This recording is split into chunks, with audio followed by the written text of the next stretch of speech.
Hello' friend, নমস্কাৰ সকলোকে। আজি মই বনালোঁ গাহৰি মাংস আৰু ঔটেঙা বইল। এয়া মই গাহৰি মাংস লৈ লৈছোঁ। শুকান কেৰাহীখনত মাংসখিনি দি দিলোঁ। এতিয়া মাংসখিনি ভালদৰে ভাজি ল'ম। এয়া ভালদৰে লৰাই লৈছোঁ। এতিয়া মাংসখিনি মই তেল ওলোৱালৈকে ভাজি থাকিম। যিহেতু মাংসত তেল দিয়া নাই, মাংসখিনিৰ পৰাই তেল ওলাব দিম।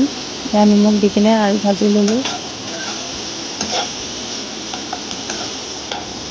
ভালদৰে লৰালোঁ। এয়া মাংসখিনিৰ পৰা ধুনীয়াকৈ তেল ওলাই আহিছে।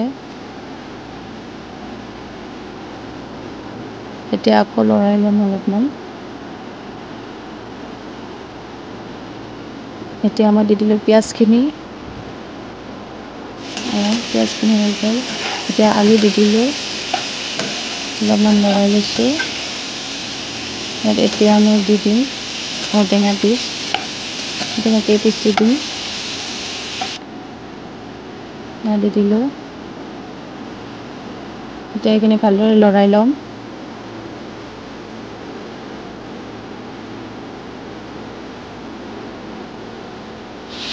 এইখিনি 5 মিনিটমান সিজিবলৈ দিম।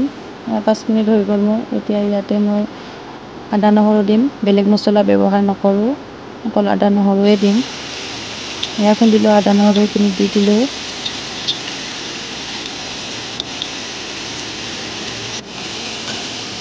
কালাৰটোৰ বাবে মই অলপমান হালধি দিম, নহ'লে দেখিবলৈ বেয়া দেখিব।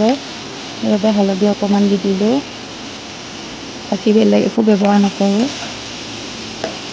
এইখিনি ভালদৰে মিলাই ল'লোঁ। এতিয়া মই ইয়াত পানী দিম। পানী দি মই 30ৰ পৰা 35 মিনিট সিজিবলৈ দিম। তেতিয়াহে মাংসখিনি ভালদৰে সিজি যাব। পানী অলপমান বেছিকৈ দিছোঁ। ঢাকন লগাই মই দি দিলোঁ। 30 মিনিট হৈ গ'ল।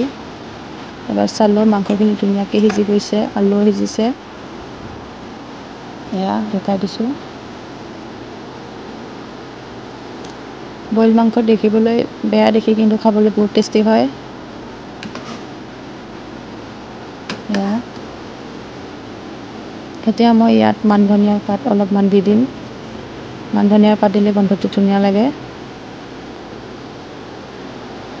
মান ধনিয়াৰ পাতখিনি দি অলপ সময় ঢাকি থ'ম, যাতে গোন্ধটো ধুনীয়া হয়। এয়া এতিয়া মই ভাতৰ লগত মাংসখিনি ছাৰ্ভ কৰিম। ভাত ল'লোঁ। এয়া মাংসখিনি উলিয়াই লৈছোঁ। আজি দুপৰীয়াৰ সাজ এনেদৰে চিম্পুলকৈ খালোঁ। গাহৰি মাংস বইল, ভাত আৰু লগতে কুন্দুলি ভাজিছিলোঁ, আৰু লগতে পিঁয়াজ চালাড। এনেদৰে আজি এসাঁজ খালোঁ। আপোনালোকেও খাই চাব পাৰে, ভাল লাগে খাই। ভিডিঅ'টো চাই কেনেকুৱা পালে জনাব। ভাল লাগিলে লাইক, শ্বেয়াৰ আৰু ছাবস্ক্ৰাইব কৰি দিব।